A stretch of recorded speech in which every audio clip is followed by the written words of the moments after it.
you all, today we have Miss Avalaura GAITHER, and I am excited because Avalaura and I are in this group together, and I get to see all her phenomenal, just showing up all the time. But I'm so excited to have the privilege of interviewing you. So, would you be willing to share with the audience anything you want to share about yourself? But we want to hear one thing we're not going to read in your bio. Yeah, I mean, I'll go back to my bio just so you can go ahead and read it. So I'll use a reference point. So a lot of people always talk about like, oh my God, you've done so much. You have this degree, that certification, that, and so one of the things, and it says in my bio that I'm a yoga instructor, meditation teacher, but a lot of people don't know I actually went to India to actually get my yoga teacher certification. And so I was in India for 5 weeks. 4 weeks of that was doing my yoga teacher training and then the week of traveling. And it was one of the best experiences I've ever had. And this was before, Black women traveling all over the world solo. Like this was back in like 2007. Right. So before that whole movement, I was just like, you know what? I want to learn yoga and I want to learn it in India. And I literally packed up and went. Wow, that is pretty awesome. I've never been to India, so I'm sure that It's is amazing. I'm about to say, I bet you it was a phenomenal trip. So I'm gonna, I'm getting stuff out of order because I'm anxious to hear a few things. Tell us who you feel like you are uniquely gifted to serve. Who are the people who are already looking for you, but they need to get in touch with you right now? Yeah, so it's really interesting. I like to give backstory. Like when you've been in business, for a while, you got a lot of stories, Yeah. And so because of my background is really unique in that I have the traditional mental health background. So bachelor's degree in psychology, master's degree in social work from Howard University. But then I have like the holistic as well. Reiki master teacher, the yoga, dream interpretation, there's some spiritual healing and things that I do, chakra balancing, all of these things. And you have all of that in a Black woman. Mm-hmm. So it's a very, sort of interesting place to be. So when I first started, I opened my business in 2005. Pretty much all of my clients were white. Because back then it was like Black folks was like, oh no, I'm not doing that Reiki stuff, I'm not doing that yoga, my pastor said it's going to open me up to spirits, or I don't know what that stuff is. So Black folks were really anti-holistic, anti-mental health therapy, all of those things, life coaching, everything. Right. And shift now where the majority of my clients are professional Black women. Wow. So it's done. I mean, it's done like a 180 shift. And usually my clients are very well educated. I mean, so I'm talking about JDs, doctorates, doctors, lawyers. I mean, like very well educated. And women who are really just doing it. Like you look at them on paper, like it's like, yeah, sis got it going on. She is doing her thing. Yeah. But in one or more areas of their life, they realize that they're not fulfilled. They realize that they're settling. And so a lot of times that's relationships, whether they're married or whether they are continuously dating, trying to find the right one and feeling like they can't find a man that's on their level. Sometimes it's definitely career and that they have this high power job, but they want to become an entrepreneur, or they realize like they're just not happy. They've been living life on somebody else's terms and not their own. And so that's a huge one. And then sometimes it's just, I just need to find myself. Like I've lost myself in, being a wife and being a mother and my career, and I don't know who I am anymore. So now I'm trying to find myself at 30 or 40 or 50. So that tends to be the woman who's like, okay, Avalaura, I know I need help. I don't know what I need, but so-and-so sent me to you, or I saw you. I know you don't want to help me. I love it. So Avalaura, tell us a little bit about how what you do really impacts mental health, because in this day and age, number one, we both know, you've already said it, especially Black people, it's like, you don't need to see nobody. You don't need to take care, just go pray about it. And I believe in prayer. Yeah. Don't get me wrong. I absolutely believe in prayer. I just know that there are some people who are dealing with mental health issues and won't go see anyone about that. Tell us a little bit about how what you do specifically impacts mental health. Yeah, so it's, fortunately that shifted some. And I think a lot with COVID, because so many people, the distractions and things that we would typically have in our life where we could ignore, what's really going on with us, were stripped away.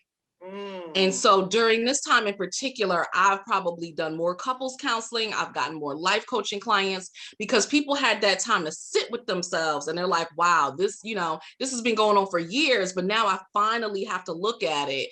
And that coupled with the stimulus money coming in, it made it like a perfect storm of, okay, let me go ahead on and handle this right now.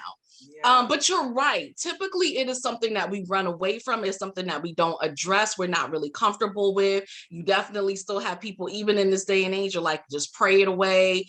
And it's unfortunate that mental health still isn't, sort of fully accepted in the Black community, even though it is definitely getting better.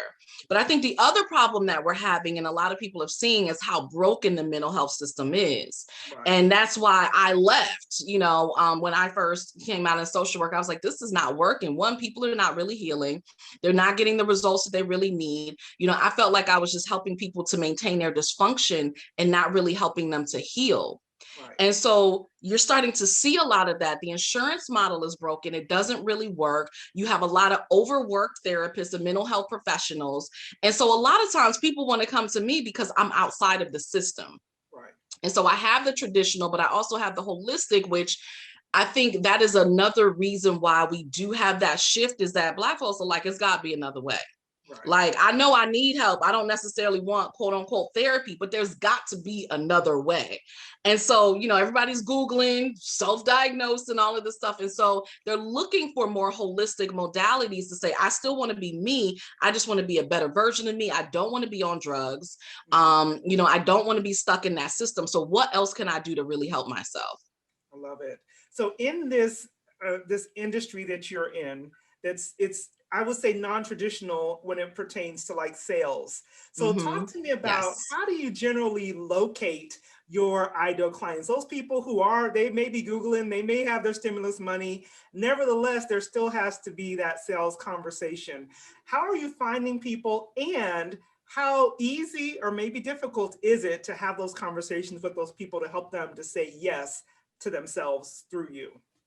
Yeah, I mean, that's a good question, because I think, so one of the things that I started last year is I have a mastermind that I call Soul Healers Mastermind, Mhm. particularly for healers who they know they were born to heal. And healers could be a therapist, it could be a tarot card reader, it could be a yoga professional, doula, life coach, whoever, but anybody in that healing space where they feel like, I know that I was born to heal, this is my calling, but I have no idea how to have a business or how to create a six-figure business, because this is not something that you typically think about, right? Yeah. In the helping profession, but it is a business. Yes, we are, servants. Yes, you are helping people, but it is a business.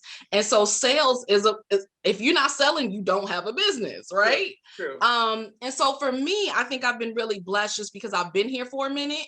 And so a lot of my clientele now are referrals, Mhm. a lot of speaking engagements, and then of course social media, like, and I tell people, like, I've been on social media since MySpace, y'all. Like, I know some of y'all don't even know what MySpace is. You're True. gonna have to True. go and Google it, like, what's MySpace? I've never even heard of that.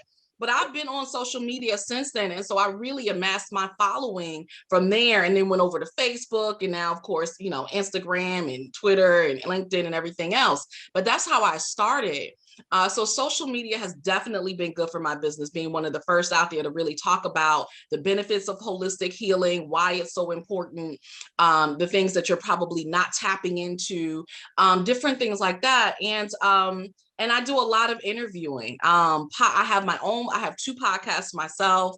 I'm also on a lot of different podcasts. And so it's a combination of different things. And for your second question, in terms of the sales conversation, I don't even really look at it. It is a sales conversation. Right. Let me be clear. Right. It's a sales conversation, but I think my approach, I'm just very down to earth and very approachable, is one of the things that my clients love about me. And I'm very honest. And so I'm lovingly honest. Like, I'm gonna tell you the truth. Sometimes you're going to want to hear it, sometimes you're not, but I'm going to always tell you the truth because I really can't help you heal if I don't tell you the truth. And so my sales conversations are really the same way. I'm very, okay, this is what it is. This is what's going on. This is what I've heard you say. You told me in your own words, this is what's going on with you. So let me help you with the solution. And so, usually most of the people who come to me, they already know they want to work with me. They just want to know how much it's going to cost and what it's going to look like. First of all, can we just take a moment and just talk about the sales lesson you just gave? Because that's something that we talk a lot about in our biz school that we do. We teach sales training, we do sales for people, but people think once they hear that phrase sales, they go into a robot mode. They think they have to read a script, but you just set people free by telling them that you can just be yourself and be lovingly honest. Let you help them get to what they already need. So if you all are listening, grab a piece of paper and write that down, and you will have enough to be able to have your next sales conversation, because it's true, especially in a modality such as yours. Yes. People sometimes feel a little like, but first of all, I got to pay for it, which is obvious, but, and you got to kind of show them what it's going to take to get them what they really need. And they are maybe accustomed to something else. Am I right? Exactly. A lot of times people are. And so for me, it really is an onboarding process of this is what this is going to look like working with me. You ain't experienced this before. So let me tell you about that process. And, and I think, for me, I'm all about creating safe spaces wherever I go. I always want to create a safe space for people. And I think what people need to realize is that, and you think about it, particularly if you're doing this kind of work, but if you're any kind of culture service provider, they're going to be getting you. So if they're not seeing you from the beginning, there's like a bait and switch, you go on, robotic mode or whatever, you selling them. And then you come out and you like, hey, they're like, who the hell is this? That's not the person I spoke to. So I need you to know this is who you're getting. This is how I'm always going to show up so that you understand that you feel comfortable and people are like, okay, that's what I want. I love it. First of all, you get an orange applause because, because the onboarding process, because people are accustomed to doing things the way they've always done it. And when they come to work with you, they need to understand, what does it mean to engage you? What does it mean to get what they need from you? So I can wholeheartedly appreciate that. The sales trainer in me says, yes, thank you. I'm so glad to hear that, because a lot of people don't know that. And then we find ourselves getting disappointed. I was listening to this recording last night, and it was expectations versus agreements. And it was saying that as business owners, we set up these expectations, but we don't get agreement on it. Therefore, we're disappointed, they're disappointed, and we don't get what we want, and they don't get what they want from that engagement with you. So setting it up from the beginning and let them see who you are, what it is that you do, how you're going to engage with them makes all the difference in the world. So tell us, if you would, if so, because maybe you've always been this, and I know you've always been amazing, but I don't know that you've always been exactly who you are today. So tell us, who did you have to become in order to enjoy the type of success that you currently enjoy? Yeah. So, I would hope that I've always been amazing, but I've definitely not always been the person that I am today. Right. Just like healing is a continuous process, I think really growing into yourself and being the best version of yourself is a continuous lifelong process. I fully believe that when I have fully arrived, that's when I no longer need to be here anymore. Like, okay, well, my time is up. So clearly I have not fully arrived yet. So there is more to come, right? No doubt. And so, it really has been, I talk about this a lot, and I know I posted it on Facebook and social media, but really talking about the importance of self-awareness and how you cannot rise above your level of awareness. And I know self-reflection and self-awareness are not like sexy things. Like nobody's out there talking about, you need to be self-aware. We talk about being woke, but that could be whatever, or being deep.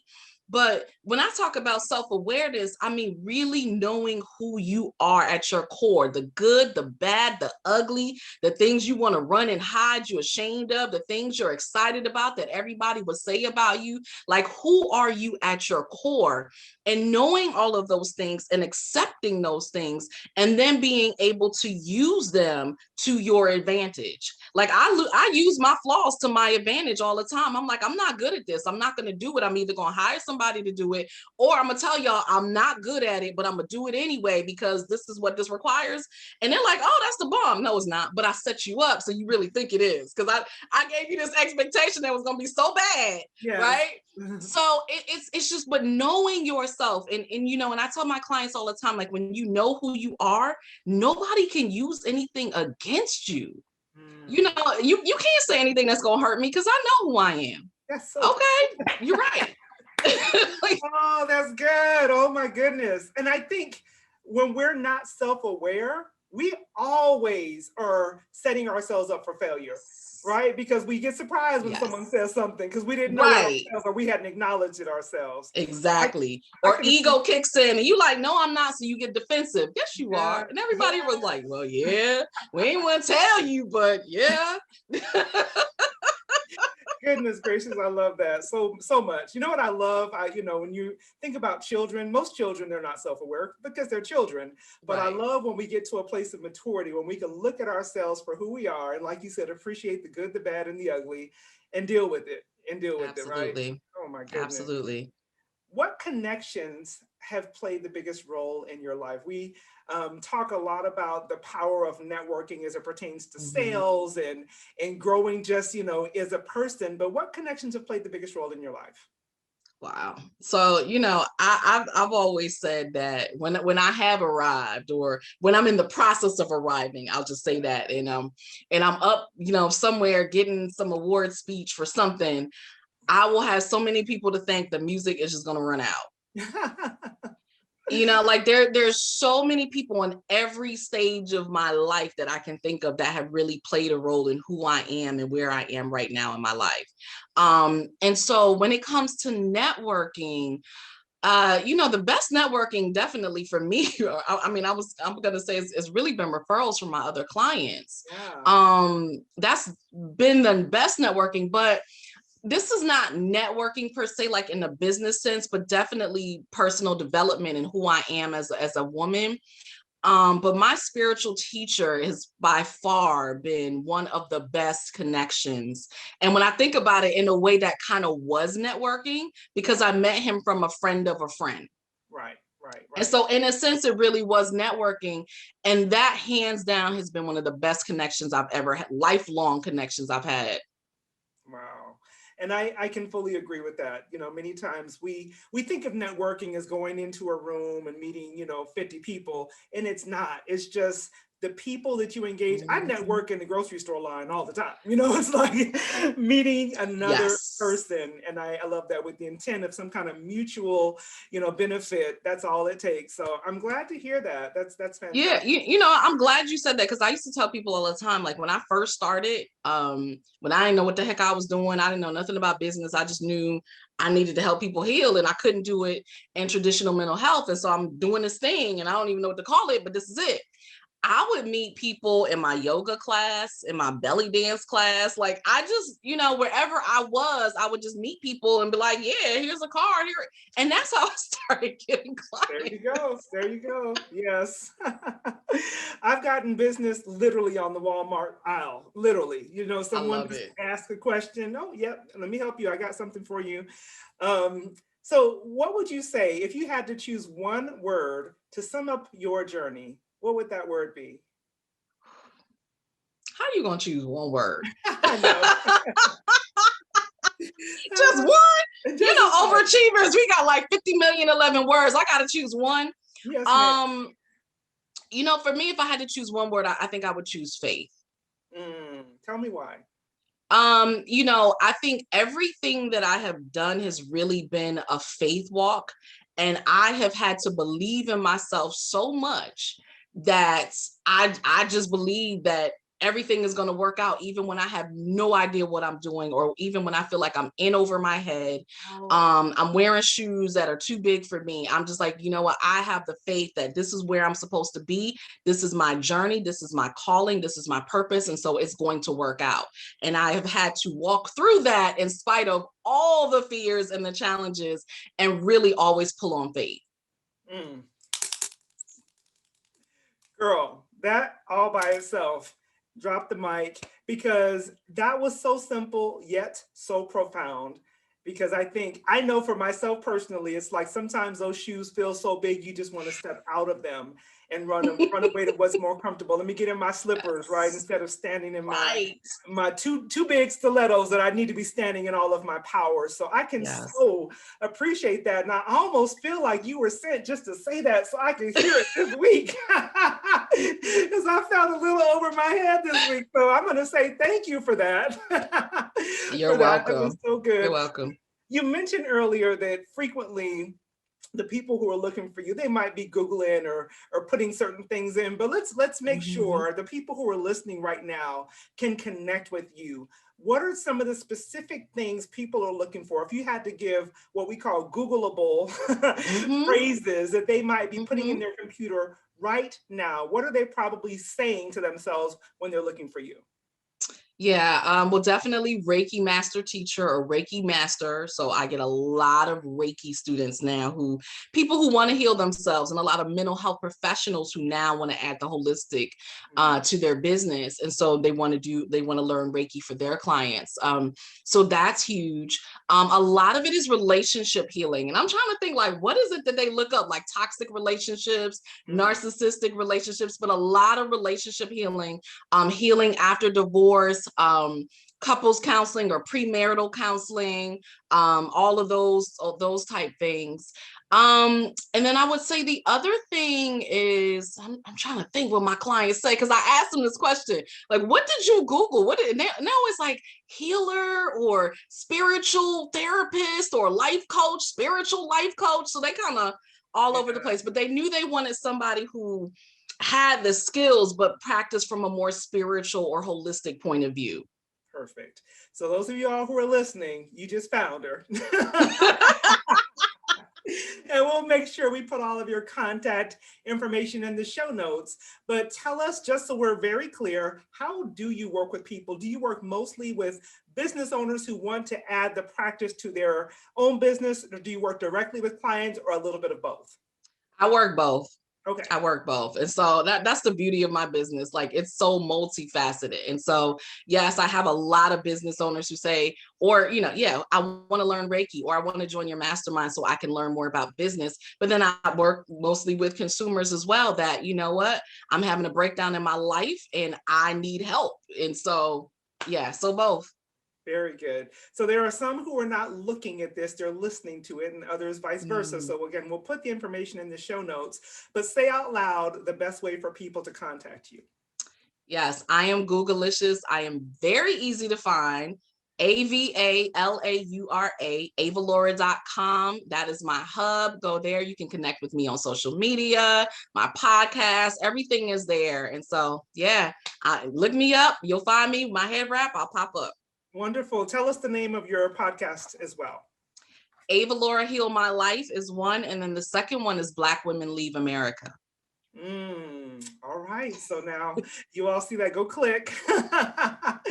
Avalaura, thank you so much for spending time with us this morning. You have been a jewel and a blessing, and I look forward to getting to know you better myself. And I know the listeners will find you and click on all those links. So thank you again. Thank you. This has been fun. Wonderful.